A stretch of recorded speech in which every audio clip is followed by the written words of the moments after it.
Alors, si vous avez une fille, je vous déconseille de lui donner le prénom Nerika. Oui, si vous êtes d'une famille riche et que la richesse est toujours transmise de génération en génération, je vous déconseille de lui donner le prénom Nerika. Pourquoi? Écoute, oui, c'est à toi que je m'adresse. Écoute un instant. Tu es sur le point de découvrir les raisons pour lesquelles tu as ton caractère actuel et d'où provient ce caractère. Et cette vidéo, à tout futur parent ou à tout parent, vous devrez absolument l'écouter car c'est ce que vous ignorez et vous avez toujours ignoré cela et ça finit par vous rattraper. Dans cette vidéo, je vais te donner un aperçu. Je parle de l'origine de ton caractère. Pourquoi tu l'as et pourquoi tu ne peux pas le changer. Et s'il faut autant pour moi changer cela, qu'est-ce qu'il y a lieu de faire? Avant de continuer, j'aimerais préciser, je suis Lionel Siloé. À tous les abonnés de la page, je vous dis merci. Vous savez, c'est vous qui faites la force de cette chaîne. À toi qui me regarde actuellement, qui n'est pas encore abonné, reste jusqu'à la fin. Tu trouveras certainement plus d'une raison qui vont te pousser à t'abonner et à partager afin que d'autres bénéficient des connaissances tirées de cette vidéo. Revenons à notre sujet. Je parlais de l'origine de ton caractère. Pourquoi tu as un tel comportement? En fait, le caractère que tu as aujourd'hui n'est que la manifestation de ton nom. Et dans ton nom se trouve un prénom. Je vais donc parler principalement des prénoms qu'on retrouve globalement sur la face de la terre. Le prénom que vous voyez est juste un contenant. Dans le prénom, il y a déjà un caractère établi. Il y a déjà un comportement établi. Jusqu'à ce niveau, je pense que tu ne comprends pas. Prends un instant, prends une position stable, stabilise-toi, écoute bien ce que je vais dire. Je vais aller dans l'exemple par à part. Je vais prendre un exemple biblique. Dans Genèse chapitre 2, le verset 19, lorsque Dieu a fabriqué les animaux et les a fait venir vers l'homme, lorsque l'homme disait à l'un, toi tu es singe. En réalité, quand il le disait toi tu es singe, ce n'était pas un nom imaginaire, c'est le caractère singe qu'il a vu dans cette personne qu'il a dit, que dans cet animal qu'il a appelé singe. Quand il disait toi tu es lion, c'était pas un nom imaginaire, c'était à cause du caractère du lion. Donc tous ceux qui portent le nom lion sont censés avoir ce caractère. Jusqu'à ce niveau, je pense que tu comprends pas toujours bien. Allons un peu plus loin. Dans Genèse toujours, Genèse 2, le verset 23, quand l'homme dit à la femme, on t'appellera Ève. Ève là veut dire femme. Et il dit les raisons pour lesquelles on l'appellera femme. Parce qu'il dit tu es os de mes os, tu es chair de ma chair. Donc en réalité, le nom Ève a un caractère qui veut dire os de mes os, chair de ma chair. Donc elle est censée... En fait, jusqu'à ce niveau, je pense que tu ne comprends pas. Rentrons alors à notre époque pour que tu comprennes. Comme j'ai dit dès le départ, mon prénom c'est Lionel. L-I-O-N-E. Je ne suis pas en train de parler de la signification des noms ici. Parce que si je parle de la signification des noms, je dirais Lionel est un nom arabo-italien. C'est pour ça qu'on peut entendre les Lionello, machin. Et on dira en français, ça signifie lion. Quand on dit ça signifie, ça veut dire à la base, Lionel vient d'une langue. La signification peut dire c'était dans une langue et dans la langue française, ça signifie lion. C'est ça. Lionel est un prénom d'origine arabo-italien, ça signifie lion. Mais ce n'est pas de cette signification que je parle. Je ne parle pas. Je parle du caractère imprimé dans le nom Lionel. En fait, à la base, une personne a eu ce prénom Lionel et on a insulfé dans ce prénom le caractère que tous ceux qui portent ce prénom doivent avoir. C'est de ça que je parle. Le caractère que tous ceux qui ont le prénom Lionel doivent obligatoirement manifester. En tout cas, comme je disais au départ, le prénom n'est juste qu'un contenant. Prenons un exemple. Je vais te citer 4 caractères qu'ont de commun tous les Lionel. Si tu connais Lionel dans ton entourage, je vais citer ces 4 caractères et tu vas vérifier que cela est vrai. Premièrement, la plupart, quand je dis la plupart, 90%, parce qu'il y a une exception. Ne prenez pas l'exception pour faire la règle, c'est la règle qui fait l'exception. 90% des Lionel sont honnêtes ou bien leur conscience leur rappelle toujours à la normale. Je dis bien 90% des Lionel sont des personnes honnêtes et leur conscience leur rappelle toujours rapidement à la normale. Ils sont prompts à s'excuser s'ils ont mal fait et tout. Deuxième caractère commun au Lionel, ce sont des gens qui n'aiment pas causer du tort aux autres. Si vous avez un litige avec un Lionel, il est prêt rapidement à abandonner pour facile la paix. Il est prêt rapidement à se retirer. C'est quelqu'un qui est beaucoup plus altruiste. C'est quelqu'un qui, qui aime beaucoup écouter les autres, qui aime beaucoup rendre service. Ça, c'est un caractère commun aux Lionel. Le troisième caractère commun aux Lionel, ce sont des bons pédagogues. Ils savent facilement transmettre ce qu'ils ont. C'est-à-dire, si vous connaissez un menuisier Lionel, vous connaissez un architecte Lionel, un médecin Lionel, un enseignant Lionel, vous allez voir qu'il sait. Vous connaissez un agriculteur Lionel, vous allez voir, il sait facilement transmettre. Et quand on l'écoute, on a envie encore de l'écouter. Quand on l'écoute, on a encore envie de l'écouter.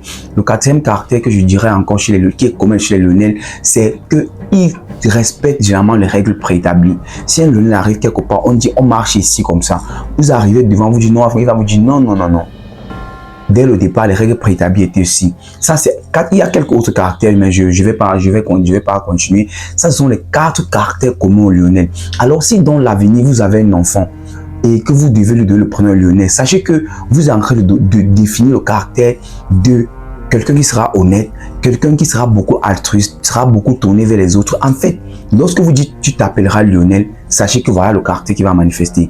Bon, aujourd'hui, comme les noms que nous portons sont la combinaison d'un prénom et de plusieurs autres noms, plusieurs de prénoms, alors ce caractère va se joindre aux autres pour fusionner et former un. Aujourd'hui, nous parlons uniquement des prénoms. Dans plusieurs autres vidéos, nous parlerons des noms et comment effectivement choisir le bon prénom en fonction de ce qu'on veut. Prenons notre prénom à côté. Je veux prendre le prénom Erika. Je ne veux pas rentrer dans la signification. Erika vient de telle langue latine, comment ça veut dire telle chose. Non. Je veux plutôt parler des caractères communs à tous les Erika de votre entourage. Vous connaissez Erika dans votre entourage, vérifiez ce que je dis si vous allez vous rendre compte qu'il s'agit exactement de ça. Le caractère commun à tous les Erika. 1. Tous les Erika sont objectifs. Je ne dis pas que les autres prénoms ne possèdent pas de caractères objectifs, mais le premier caractère des Erika, c'est qu'elles sont objectives. Oui. Elles sont focus. 2. Elles vivent leur vie comme ça les vient en tête. C'est pour ça qu'elles sont objectives. Donc, lorsqu'elles se fixent un objectif, elles s'en foutent de ce que vous pensez, de ce qui va se passer. Elle est objective. C'est pour ça qu'on dit, le deuxième caractère, c'est qu'elles vivent leur vie comme elles les entendent. Le troisième caractère commun à tous les Erika, c'est qu'elles aiment être autonomes. Elles aiment avoir ce qui est pour elles. Elles aiment dépendre d'elles. Elles aiment être elles-mêmes. C'est pour cela que vous allez, je vais prendre un exemple. Si vous êtes une famille bourgeoise ou riche, pour qu'on se comprenne mieux, et que la richesse est généralement transmise dans votre famille de génération en génération, et que gardant le lien familial, alors si vous avez une fille, je vous déconseille de lui donner le prénom d'Erika. Oui, si vous êtes d'une famille riche et que la richesse est toujours transmise de génération en génération, je vous déconseille de lui donner le prénom d'Erika. Pourquoi? Parce qu'Erika, c'est quelqu'un qui aime être autonome. Elle n'acceptera pas de dépendre de la famille. Elle n'acceptera pas. Elle aimera créer sa part à elle. Elle aimera toujours se détacher de vous. Alors que l'idée à la base de la famille, c'est que la famille conserve la richesse, que ce soit l'entreprise familiale et tout ce qui va avec. Donc, je vous déconseille donc. Et j'ai oublié nos caractères comme au Erika. Ce sont des opportunistes. C'est pour ça que ça va avec leur autonomie. Parce elles savent saisir rapidement les opportunités d'où elles veulent être autonomes. Donc, maintenant, si vous êtes d'une famille démunie, une famille qui veut sortir de la précarité, vous avez une fille, je vous conseille de lui donner le prénom d'Erika si vous voulez. Parce que c'est quelqu'un qui sera beaucoup objectif. Elle va s'en foutre de ce que vous pensez par rapport à ses ambitions, ses objectifs. Et elle saura saisir les opportunités et elle va tout faire pour sortir de l'autonomie des parents afin de ne pas être une charge. Vous voyez, il est nécessaire de savoir le caractère que va conférer le prénom si à mon enfant avant de lui donner. En fait, vous allez me dire, qu'en est-il des prénoms qui n'existaient pas avant et que nous avons créés aujourd'hui? Oui, lorsqu'un prénom est créé pour la première fois, celui qui crée ce prénom doit insulfer le caractère qu'il veut dans ce prénom. Je vais vous prendre un cas qui est biblique, Noé. Vous allez voir dans le livre de la Genèse, Noé, avant lui, ce nom n'avait pas existé. Or, contrairement à ses parents, ses grands-parents, il y a eu les noms qui sont suivis, il y a eu les mecs, il y a eu les noms qui sont suivis. Mais lui, c'était la première fois que ce nom existait. Lorsque son parent l'a engendré, son père lui a insulfé un caractère. Parce que son père dit, je vous recommande d'aller dans la Bible, son père lui dit, Noé, tu es celui qui manifestera le caractère de la consolation.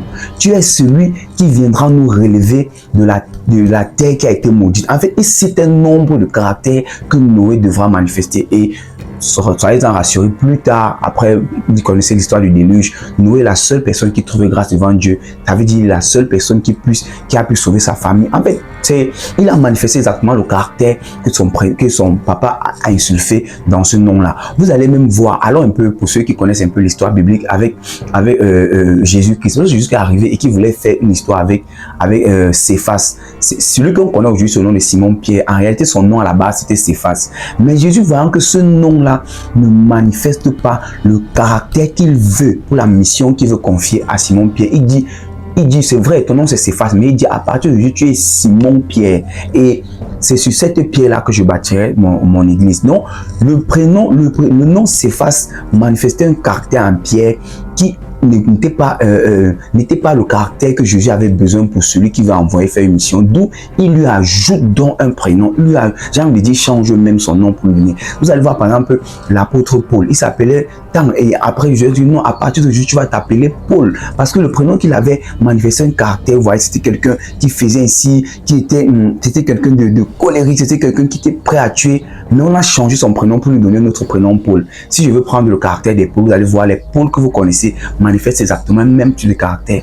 Nous ne serons pas longs dans cette vidéo. C'était une vidéo introductive. Dans les prochaines vidéos, nous allons prendre les prénoms commençant par les lettres alphabétiques A, B. Nous allons définir les caractères et dire le type de caractère en fonction de votre famille, en fonction de votre niveau de vie, en fonction de la personne que vous êtes, en fonction du caractère que vous voulez que votre enfant manifeste. Voici les types de prénoms. On va se limiter d'abord aux prénoms parce que les noms, c'est un peu plus large. Maintenant, ça sera à vous de voir. Nous allons transmettre une connaissance. Ça sera à vous de voir, prenant le nom et le prénom.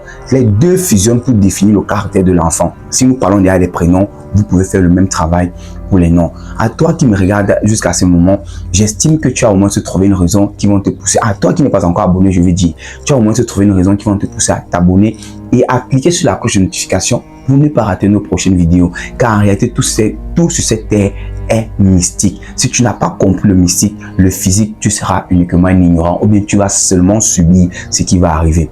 Allez, je suis Lionel Siloé.